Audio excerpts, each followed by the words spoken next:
Mesdames, messieurs, bien le bonjour et bienvenue dans la deuxième vidéo de la réalisation de la ventilation pour ma forge. Donc dans cette deuxième vidéo, nous allons voir la partie électricité. Allez, bon visionnage. Donc voilà, juste avant de commencer la vidéo, je vais juste faire un petit point sur le schéma électrique que je me suis servi et j'ai réalisé pour faire le câblage. Donc on est alimenté en 230 volts. Ensuite, je passe dans mon bouton d'arrêt d'urgence. Donc, dans la vidéo, vous allez voir que je me suis trompé lamentablement. En fait, je pensais que c'était une coupure bipolaire, mais non.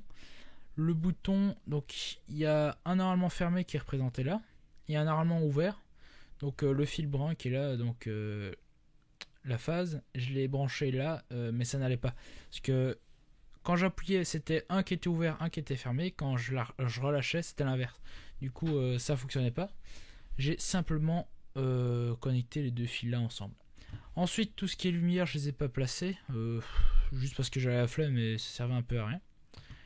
Alors, donc le moteur, il y a deux vitesses. Donc les deux vitesses sont représentées par le noir et le rouge. Donc les deux fils. Le fil noir, c'est pour la deuxième vitesse.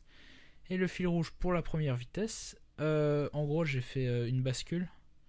Donc je switch entre les deux fils avec le bouton S1, donc qui est représenté là, j'ai mis la petite photo. Et un fil commun au moteur, hein, donc le neutre. Et bien sûr tout ça raccordé à la terre pour la sécurité. Donc voilà, c'était pour faire un petit point sur le schéma pour que vous compreniez un peu mieux. Donc moi je vais vous laisser avec la vidéo.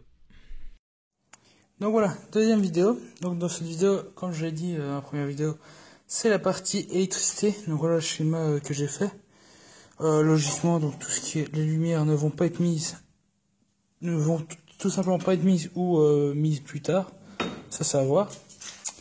Donc en hors caméra, j'ai vite fait ce support. Donc je viens de le souder. Bon, la soudure est un peu dégueulasse, mais ça tient. Donc c'est là-dessus que je vais venir fixer mon boîtier. Donc là, le boîtier du dessus, ce sera celui où il y aura le commutateur. Donc pour avoir la vitesse 1 ou la vitesse 2, ou tout simplement éteindre.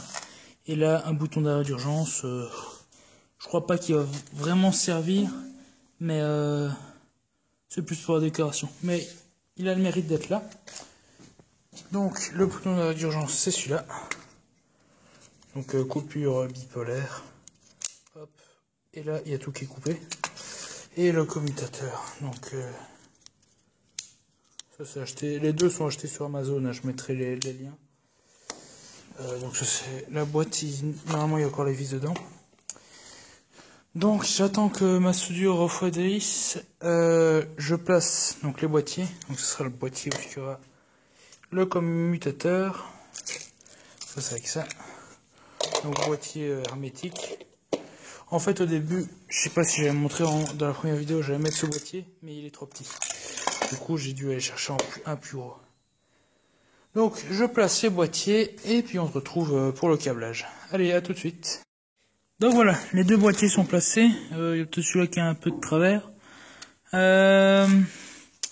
Celui-là, ça va, il tient bien. Donc maintenant, je vais passer à tout ce qui est câblage. Donc on peut voir, j'ai déjà mis un pressé tout plat.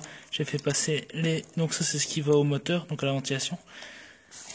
Donc je fais le câblage. Et puis on se retrouve après pour voir si ça va ou si ça va pas. Allez, à tout de suite.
fini la partie électrique.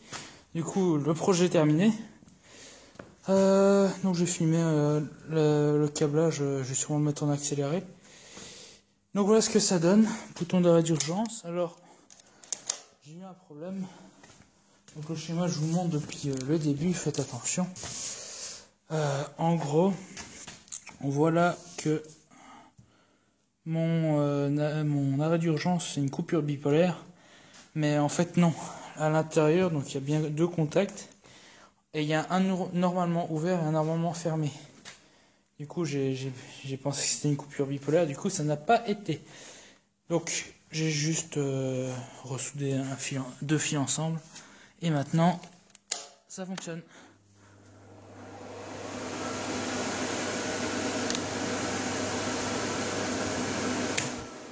Le bouton d'arrêt d'urgence fonctionne bien. Voilà, donc j'ai pas filmé la partie où je mettais le bouton sur le boîtier, c'est facile. Juste par contre, il faudra que je vérifie, j'ai l'impression que les deux vitesses ne sont pas là. Ça s'entend à l'oreille.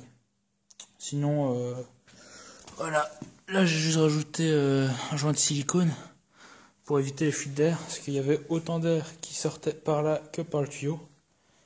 Et puis là, le tuyau, j'ai fait tenir avec un collier de serrage bien basique.